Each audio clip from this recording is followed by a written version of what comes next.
जय श्री कृष्णा। कथा कहानी चैनल में आपका स्वागत है। अन्नकूट की कहानी। कार्तिक शुक्ला प्रतिपदा अर्थात दीपावली के दूसरे दिन ही श्री महालक्ष्मी जी के अन्नकूट करने का विधान है। यह विधान द्वापर युग के भगवान कृष्ण के अवतार के बाद आरंभ हुआ है। श्री लक्ष्मी जी के 56 प्रकार के पकवानों की मिठाइयों का भोग लगाते हैं, फिर प्रसाद के रूप में सभी को वितरित किया जाता है। गोवर्धन पूजा करने के बाद अन्नकूट का भोग लगावे। एक दिन भगवान कृष्ण ने देखा कि पूरे ब्रज में तरह तरह के मिष्ठान तथा पकवान बनाए जा रहे थे। पूछने पर ज्ञात हुआ कि देवराज इंद्र की पूजा की तैयारी की हो रही है। इंद्र की प्रसन्नता से ही वर्षा होगी। यह सुनकर भगवान श्री कृष्ण ने इंद्र की निंदा करते हुए कहा कि उस देवता की पूजा करनी चाहिए जो प्रत्यक्ष आकार पूजन सामग्री स्वीकार करे। इंद्र में क्या शक्ति है जो पानी बरसा कर हमारी सहायता करेगा? उससे तो शक्तिशाली तथा सुंदर यह गोवर्धन पर्वत है जो वर्षा का मूल कारण है।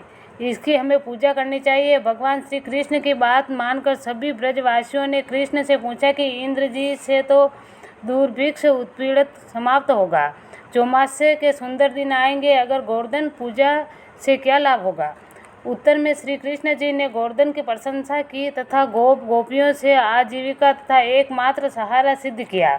भगवान की बात सुनकर समस्त ब्रज मंडल बहुत प्रभावित हुआ तथा घर जाकर विविध प्रकार के मिष्ठान पकवान बनाए और पर्वत तराई में कृष्ण द्वारा बताई विधि से गोवर्धन को भोग लगाकर पूजा की।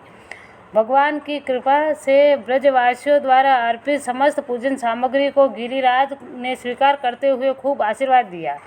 सभी जन अपना पूजन सफल समझकर प्रसन्न हो रहे थे। तभी नारद इंद्र महोत्सव देखने की इच्छा से ब्रज आ गए। पूछने पर ब्रज नागरिकों ने बताया कि श्री कृष्ण की आज्ञा से इस वर्ष इंद्र महोत्सव के स्थान पर गोवर्धन पूजा की जा रही है।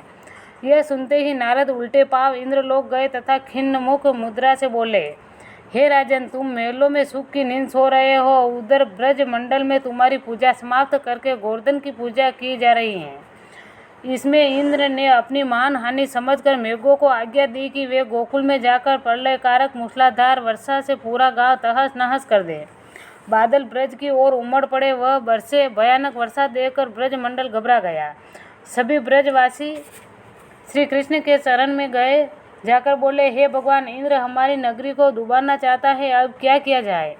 श्री कृष्ण ने सांत्वना देते हुए कहा कि तुम लोग गौओं सहित गोवर्धन की शरण में चलो, वही तुम्हारी रक्षा करेगा। इस तरह से समस्त ग्वाल बाल गोवर्धन की तराई में पहुंच गए। श्री कृष्ण ने गोवर्धन को चिट्ठी अंगुली से उठा लिया और 7 दिन तक गोपनियों उसी छाया में सुखपूर्वक रहे।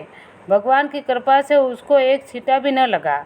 इससे इंद्र को महान आश्चर्य हुआ। तब भगवान श्री की महिमा को समझकर इंद्र स्वयं ब्रज में गया और पश्चाताप किया। 7वें दिन भगवान ने गोवर्धन को नीचे रखा। इसी भांति प्रतिवर्ष गोवर्धन पूजा करके अन्नकूट उत्सव मनाने की आज्ञा दी। तभी से यह उत्सव अन्नकूट के नाम से मनाया जाने लगा।